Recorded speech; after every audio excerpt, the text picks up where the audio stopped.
Saya Margianti Ade, hari ini bersama dengan 3 calon perawat profesional. Ada di samping kiri saya, ini ada Yasmin. Hai, saya Yasmin. Kemudian ada Nadia. Halo guys, aku Nadia. Dan juga ada Vario. Halo, saya Mario. Ya, hari ini kita akan membahas peran teknologi kesehatan dalam penanganan anemia, khususnya pemeriksaan penunjang dan peran perawat ya. Ya, anemia ini kan di mana kondisi tubuh itu adalah kekurangan hemoglobin ya, yang menyebabkan penderita ini merasa lemah, lesu, gitu kan? Iya, betul. Dengan deteksi dini, maka perawat dan tenaga medis ini akan membantu mencegah komplikasinya. Nah, seperti apa itu anemia? Ini siapa yang menjelaskan? Yasmin. Yasmin bisa menjelaskan lebih lanjut nih, apa itu anemia? Oke, jadi anemia itu adalah kondisi di mana ketika kita kekurangan hemoglobin dalam darah di bawah batas normal.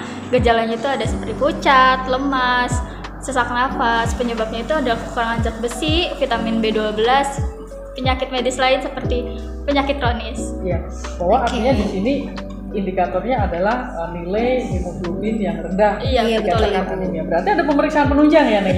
Betul. Ada pemeriksaan penunjang yang menegakkan diagnosa bahwa pasien itu terkena anemia. Neng Nadia bisa menjelaskan pemeriksaan penunjang apa saja yang bisa menegakkan diagnosa ini? Boleh Ibu, jadi pemeriksaan penunjangnya itu ada 3. Yang pertama itu ada tes hemoglobin.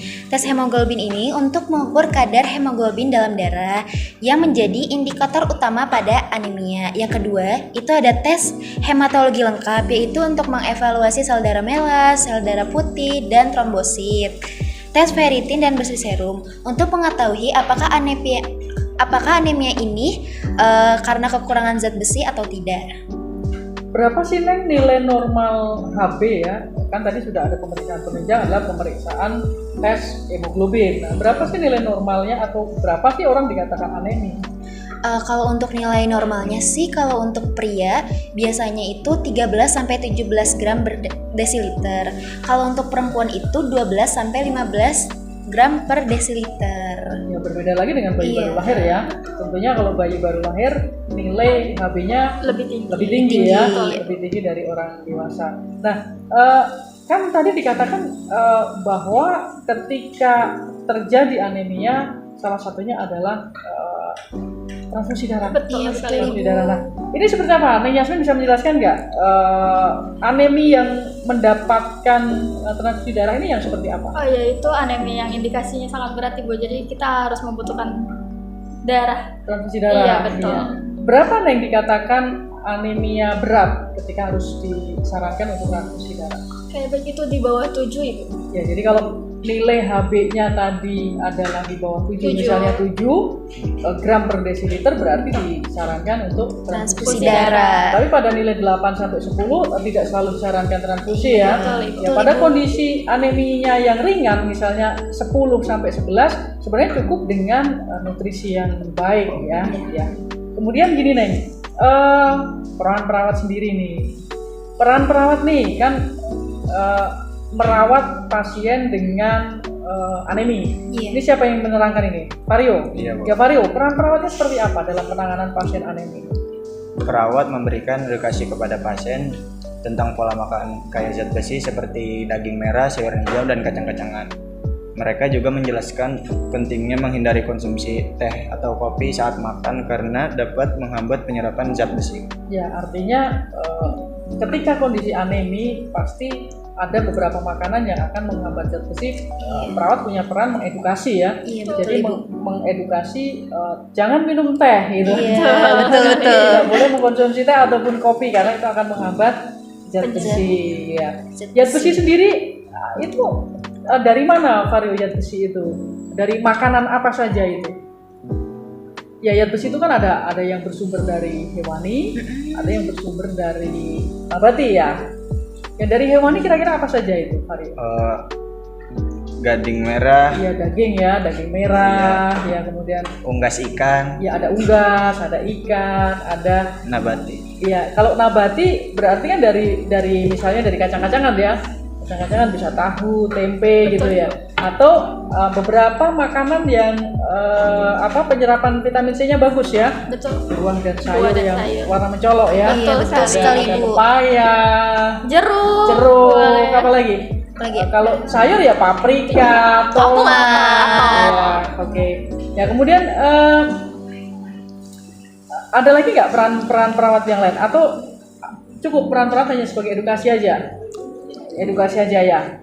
Gini Neng, monitoring. Nah kan tadi kan nilai HB-nya ketika dikatakan berat adalah di bawah 7. 7. Tentunya ketika anemi, apalagi kondisi berat kan dibutuhkan monitoring dan Betul evaluasi. sekali, Ibu. Nah, seperti apa nih? Neng Yasmin bisa menjelaskan ya? Oke, jadi peran perawat itu memantau kadar hemoglobin pasien secara rutin, memastikan pengobatan berjalan sesuai rencana, Ibu. Ya, artinya apalagi kalau sudah mendapat transfusi ya. Iya, betul. Tentunya akan diperiksa kadar HB itu setelah transfusi. Iya, pasti secara akan rutin. diperiksa ada kenaikan nggak nilai HB-nya. Nah, kemudian kan pasien dengan anemi, apalagi anemi berat kan membutuhkan dukungan psikologis ya, Neng? Betul, Ibu. Karena kan pasien ini kan merasa lelah, letih, lesu gitu. Nah, ini dukungan psikologisnya seperti apa nih? Kalau untuk dukungan psikologisnya itu kan perawat itu memberikan motivasi dan dukungan emosional yang membantu pasien menjalani pengobatan dengan semangat, Ibu. Jadi harus memberi motivasi Iya, ya. benar, Ibu. Sudah badannya letih, lesu, kalau tidak diberi semangat Nanti makin- tambah lemas lagi. makin.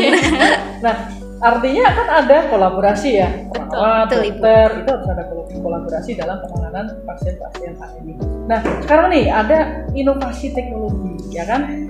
Inovasi saat ini kan yang berkembang bahwa dalam menegakkan diagnosa pasien dengan anemi itu kan dengan pengukuran HB. Nah, saat ini kan ada alat pengukur hemoglobin itu portable. Oh, ini Vario ya yang menjelaskan. Iya. Nah, ini seperti apa Vario perkembangan teknologi ini?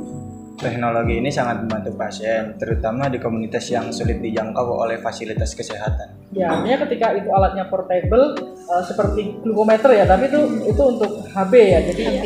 Indikatornya berbeda.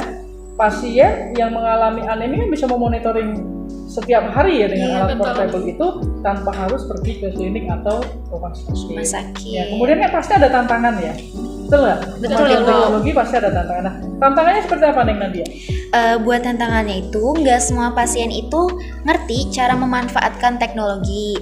Tapi perawat itu perlu memberikan edukasi yang sederhana dan praktis agar teknologi ini dapat digunakan secara efektif. Ya, artinya teknologi ini mempermudah ya. Betul, Ibu, sekali, sekali. Bu. Tetapi peran perawat itu tidak bisa digantikan. Iya.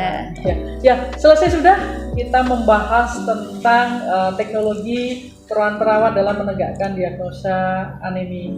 Mudah-mudahan podcast ini bermanfaat. Jika bermanfaat silahkan disampaikan ke teman, saudara, keluarga. Jangan lupa like, subscribe, dan komen. Terima kasih dan sampai jumpa. Jumpa.